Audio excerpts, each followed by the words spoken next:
This next trick is called the Tootsie Levitation. It involves a levitation technique. I want you to watch very carefully. I'll place my feet together. I'm going to take off my jacket for this one and just dangle them in front of my legs, like so. Hopefully you can see my shoes under the jacket. What I'm going to do is take and lift off the ground. I won't go too far there because it gets very falling isn't the best of thing. But that's the levitation. The Tootsie Levitation is a great little trick. It really helps when you've got shoes that you can slip in and out of easily. It's not necessary for the trick, which is why it's included here. It just makes it slightly easier. What you're going to do is place both feet together and then take off your jacket. You're going to take your jacket and place it over your shoes like so. Now when you place your jacket over the shoes, what you're actually doing is slipping your feet out of a shoe, and this one comes to about halfway, like so. So you do this as you're covered there, bring the jacket over, and now they can see the tip of their shoes, but what they don't know is when your feet are already out of it. It's important you take your foot out at this time because the misdirection of your movement of your jacket helps cover it. What you're going to do with this foot here is you get your big toe and your toes and you grasp the two shoes together like this and pinch them between your toes. By pinching the shoes together with your toes, you can then lift them like so. When it's covered in by the jacket, you can lift, go quite high. Now the way you perform this trick best is if your foot is, the foot which comes out stays close to your shoes, and if all you do is just stand on your tiptoes, they can see both feet rising off the ground, and then you can come back down. If you're more adventurous, you can kind of tilt your shoes towards the camera or towards the spectator so they can apparently see under both shoes. If you're going to do it this way, remember to lean back a tiny bit because you are supposed to be tilted with the shoes before coming back down, slipping one shoe back into the foot, slipping the other foot back into the shoe and lifting up the jacket and showing everything is back to normal. This is the Tootsie Levitation. It's a very good levitation to do when you've done other levitations, you've got less circumstances such as angles and surroundings. It can even be done in kids' parties as a good quick levitation, and it doesn't require props. If you get a bit of trouble trying to grasp those shoes between your two toes, what you can do is cut a hole around your big toe. That way your big toe will slip out and you've got a natural pinch then, because the big toe can actually find its place. Otherwise you just gather up the sock between the toe and you've got a bit more of a pinch there.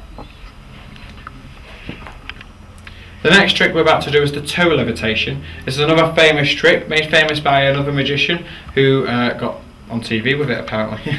Watch very carefully. I'm going to say my shoes like so. I want you to watch both my feet and I'm going to try and lift them off the ground.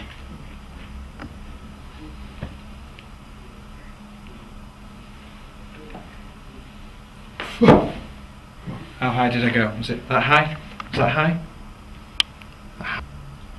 With this trick, all I'm doing is simply, I'll turn and do it this way. This foot goes cleanly off the ground, but this foot has the toes at an angle away from the spectator. I simply stand on my tiptoes, like so, and bring this foot up level, so that it's actually lifting off the ground. To the spectator, it is as though both feet have gone off the ground, because these toes here are hiding the fact that those toes are on the floor. And it looks as though both feet are levitating. The trick itself with your feet is only the first part of the trick though.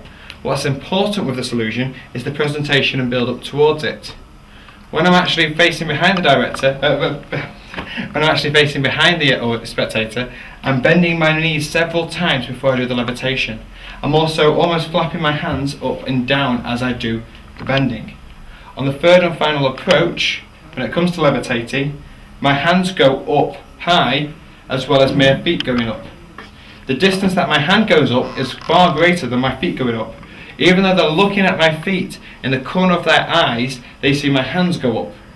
The whole fact that my whole body seems to float upwards and they see the distance of my hands makes it appear in their head that my feet have gone up higher than what I actually did.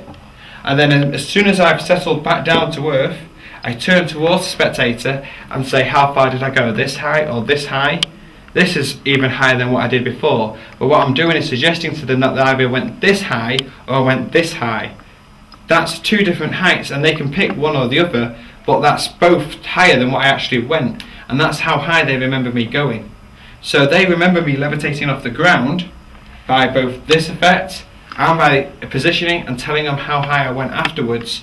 You see the levitation just literally sinks. Half of it is what they see, but the other half is what they remember. And it really does tell people that you can actually do magic that no one else can do. This next trick is called stuck foot. We're going to use Anna for this one. Would you care to place your side to the wall just like so? Place your foot against the wall like this, and place your chin against the wall like so. Wonderful. Now I want you to try and lift this foot. You find it impossible to do? Yeah. No problem, just relax. It's a stuck foot. You'll find that their counterbalance with this trick is what makes it work. By having them place their cheek next to the wall and their foot next to the wall, their balanced centre of gravity is right down the centre here, which means they are impossible able to lift this foot without falling over. If you were to release your cheek, let go of your cheek, now you can lift your foot. But you cannot do it when the cheek is touching the side of the wall. It's called stuck foot. It's a good little fun thing to do when you're at a party. Would you care to sit down? Okay. Okay, you sit nice and clear. What I'm going to do is try and stop you from sitting up. Try and sit up. Can you sit up? No. Can you stand up? Stand up now. Try and stand. You can't stand up. No. And actually you'll find it impossible to stand up because the pressure I'm placing on her finger tips her centre of balance, tips her centre of gravity, which means she is unable to fight my finger and stand up. It's nothing about force. I don't need to put any pressure down or anything like that. The only pressure coming is from her going against me. But by placing her finger there, she'll unable to find her centre of balance needed to stand up. Thank you. You go sit back down.